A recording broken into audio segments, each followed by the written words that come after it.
வேளாண் திருத்த சட்டங்கள் விவசாயிகளுக்கு புதிய வாய்ப்புகளையும் சட்ட பாதுகாப்பையும் வழங்கியுள்ளது. இனி விவசாயிகள் ஏமாற மாட்டார்கள். அவர்களை யாரும் ஏமாற்றவும் முடியாது என்று பிரதமர் திரு நரேந்திர மோடி அவர்கள் வானொலி மூலம் மன் கி பாத் நிகழ்ச்சியில் பேசினார். அப்போது வேளாண் திருத்த சட்டங்கள் உள்ளிட்ட பல்வேறு விவகாரங்கள் குறித்து பேசினார். அவர் பேசுகையில், வேளாண் திருத்த சட்டங்கள் விவசாயிகளுக்கு புதிய வாய்ப்புகளுக்கான கதவுகளை திறந்துவிட்டிருக்கின்றன. விவசாயிகள் பல ஆண்டுகளாக முன்வைத்த கோரிக்கைகள் இது. ஆனால் இந்தியாவில் ஒவ்வொரு அரசியல் கட்சியும் அதை நிறைவேற்றுவோம் என்று கூறியதுடன் சரி, அந்த வாக்குறுதிகளை அவர்கள் நிறைவேற்றவே இல்லை.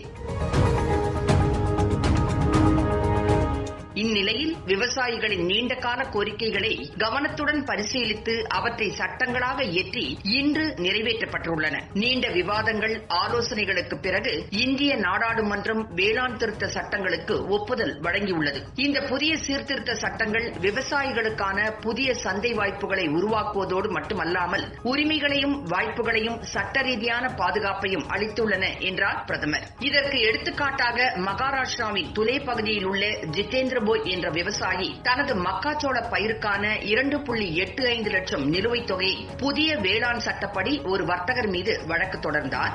4 மாதங்களுக்கு பிறகு திரும்ப பெற்றதை குறிப்பிட்டு பிரதமர் மோடி பேசினார். மக்காச்சோள விவசாயிகள் நீண்ட காலமாக இந்த பிரச்சனையை அனுபவித்து வருகிறார்கள் என்றும் கூறினார். நிலத்தில் உள்ள விவசாயிகளின் பயிர்களை விலைக்கு வாங்கிவிட்டு அதை அறுவடை செய்துவிட்டு நீண்ட நாட்களாக பணம் வழங்காமல் நிலுவையில் வைக்கும் வழக்கமான சில ஒப்பந்த வர்த்தகர்களின் தவறான நடைமுறைக்கு இந்த சட்டம் இன்று முற்றுப்புள்ளி வைத்துள்ளது. புதிய வேளாண் சட்டப்படி கொள்முதல் செய்த 3 நாட்களில் விவசாயிகளுக்கு முழு பணமும் பட்டுவாடா செய்யப்பட வேண்டும். தவறினால் விவசாயிகள் அந்த பகுதி வருவாய் கோட்ட அலுவலரிடம் புகார் தெரிவிக்கலாம். அதிகாரி 1 மாதத்திற்குள் நடவடிக்கை எடுக்க வேண்டும் என்றார் பிரதமர். அதனால் வர்த்தகர்களிடம் அல்லது ஏஜென்ட்டுகளிடம் இனி விவசாயிகள் ஏமாற முடியாது. யாராலும் இனி விவசாயிகளை ஏமாற்றவும் முடியாது என்றார் பிரதமர். கடந்த செப்டம்பர் மாதம் நிறைவேற்றப்பட்ட வேளாண் சீர்திருத்த சட்டம் இதற்கு முடிவு கட்டியுள்ளது. விவசாயிகளிடமிருந்து பயிர்களை வாங்கிய 3 நாட்களுக்குள் அதற்குரிய பணத்தை தராவிட்டால் விவசாயிகள் புகாரை பதிவு செய்யலாம் என்று பிரதமர் மோடி பேசினார்.